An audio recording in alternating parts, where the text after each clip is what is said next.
L'image de la semaine, c'est comme chaque jeudi avec Nathanaël Chouraki. Nathanaël, bonsoir. Bonsoir Cyril. Comme on dit chez vous dans le sud de la France, entre l'Algérie et le Maroc, ça monte à maillot. Ça monte à maillot, voilà l'expression dont je demandais si elle était exacte. Et en fait, elle est en tout cas entre l'Algérie et le Maroc. Alors en maillot, certes, mais en maillot de foot, puisque regardez ces charmants équipements de l'équipe de foot d'Algérie, totalement nouvelle formule. Moi, je les trouve très jolis personnellement.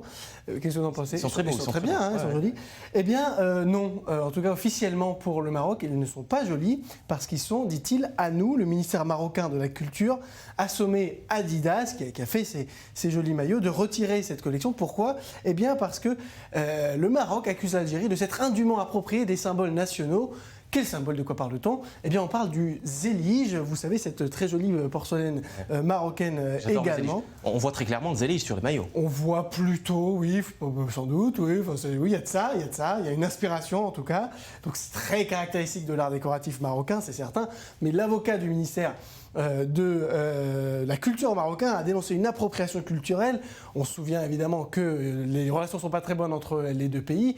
Et cet avocat a menacé de porter plainte contre l'Algérie, contre la marque, dans des tribunaux allemands, internationaux, et également de saisir l'UNESCO, rien que cela, pour protéger le patrimoine culturel marocain. Alors, ça fait quand même un petit peu sourire quelques personnes au Maroc. On voit sur les réseaux sociaux, bon, on n'a peut-être pas d'autres choses à faire, des causes plus urgentes, lit-on sur Twitter. L'animateur de télévision Abdellah Tourabi dit: les Espagnols porteront plainte contre le Maroc pour une grande partie de notre cuisine, qui l'ont eux-mêmes prise des Arabes, qui l'ont prise aux Perses. Bon, c'est un petit peu cette idée qu'on voit notamment sur ce joli dessin de dilemme où l'on voit peut-être le roi du Maroc, je ne sais pas, en tout cas très très mal fait, criant à l'appropriation alors qu'on le voit écouter du rail en mangeant du couscous. Alors l'idée c'est que le couscous serait algérien, ce que je réfute. Oui, parce qu'il y a le même débat sur le couscous. Il y a le débat sur le couscous, il y a le débat pas loin de chez nous sur le houmous, enfin c'est toujours très stimulant et ça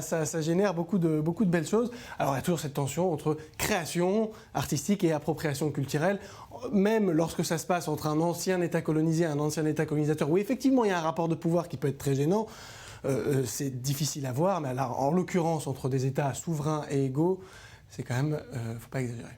Merci Nathanaël Chouraki, on vous retrouve la semaine prochaine pour votre nouvelle image de la semaine.